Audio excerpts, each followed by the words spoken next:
A proposta de emenda constitucional ela tem por objetivo incluir no elenco de legitimados à propositura da ação direta de inconstitucionalidade e da ação declaratória de constitucionalidade as associações religiosas de âmbito nacional. Isso significa que uma parcela significativa de pessoas que se sentem representadas por essas associações passarão a ter uma voz ativa perante o Supremo Tribunal Federal por meio dessas ações de controle concentrado de constitucionalidade. Do ponto de vista político, isso significa um empoderamento dessas entidades para a defesa de direitos fundamentais ligados à liberdade religiosa, como a liberdade de culto, a liberdade de credo, a separação entre a Igreja e o Estado, e outras questões que, vamos dizer assim, estão no limiar entre a convicção religiosa dos cidadãos e os direitos promovidos pelo Estado. Então, me parece que é uma iniciativa muito interessante, porque ela, de forma não preconceituosa, reconhece que há direitos fundamentais ligados ao exercício da liberdade religiosa e que esses direitos fundamentais pressupõem a legitimação ativa para a propositura dessas ações de controle de constitucionalidade perante a Corte Suprema do país. De outro lado, é importante fazer uma separação entre esse reconhecimento e uma certa tendência à apropriação do discurso político e jurídico por argumentos religiosos. A PEC não trata desse assunto e essa possível apropriação deve ser rechaçada pelo Supremo Tribunal Federal. Em outras palavras, o fato de uma associação religiosa ter o direito a propor uma ação perante o Supremo Tribunal Federal não dá a ela o direito ao reconhecimento da primazia dos seus argumentos religiosos sobre qualquer outra confissão religiosa e sobre as parcelas da população que simplesmente não têm religião. Trata-se simplesmente de um canal de participação jurídico-política que dá a essas entidades o direito a participar do processo de interpretação e aplicação da Constituição. Eu acho que, como qualquer modificação no texto constitucional, ela tem uma série de possibilidades positivas e alguns riscos.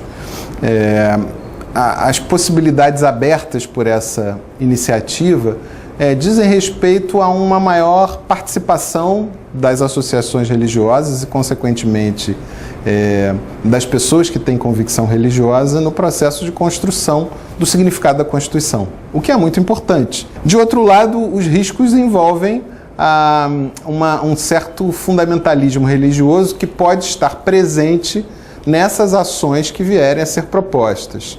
Então, eu diria que o risco do abuso não deve nos inibir de buscar uma democratização, uma pluralização do debate constitucional.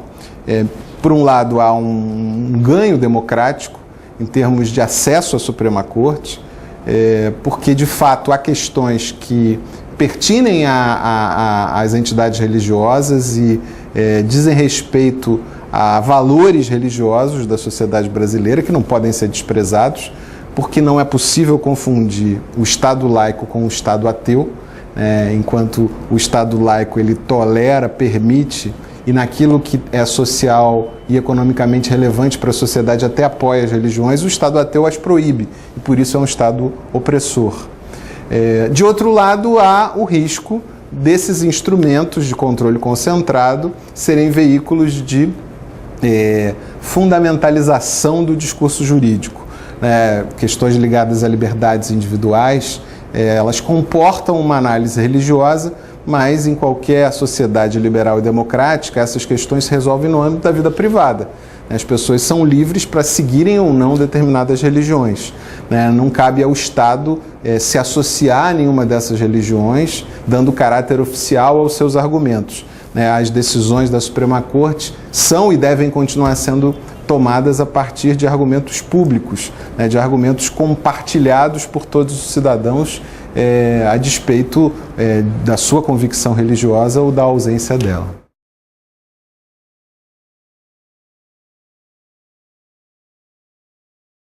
Eu acho que tanto no Oriente como no Ocidente, essa é uma tendência inegável e, sob certos aspectos, bastante preocupante. O que eu quero dizer com isso? É inegável porque, se você for nos Estados Unidos, há facções do Partido Republicano que são claramente religiosas e que articulam o seu discurso a partir de razões religiosas.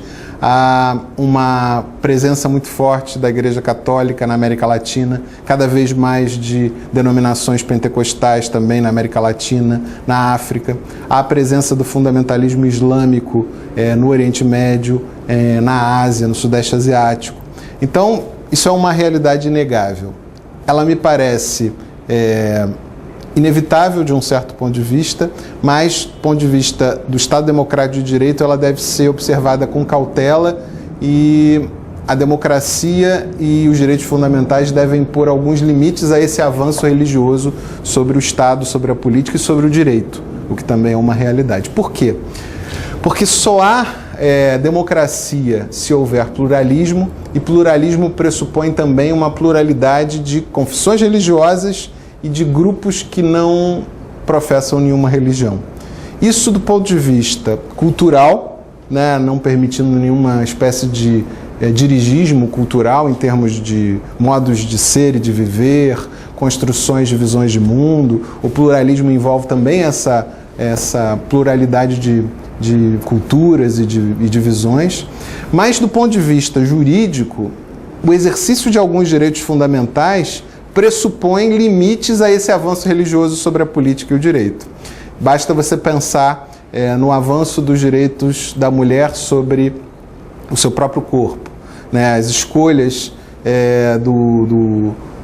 ligadas a direitos reprodutivos, as liberdades de gênero, né? As liberdades de associações entre pessoas do mesmo sexo, as questões ligadas à liberdade de expressão, né, que envolvem muitas vezes críticas duras, ácidas, a determinadas posturas religiosas.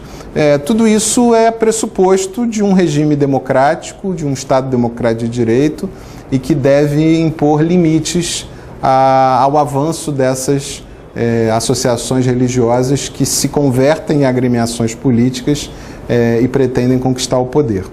Mas também não é possível se imaginar, e talvez esse seja o ponto mais delicado de toda essa discussão, não é possível se imaginar uma política asséptica às convicções religiosas das pessoas.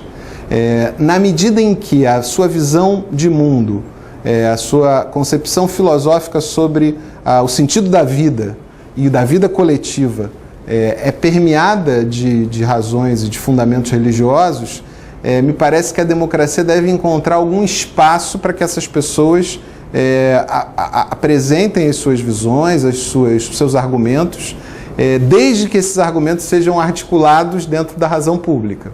O que eu quero dizer é que não é possível que a discussão política gire em torno apenas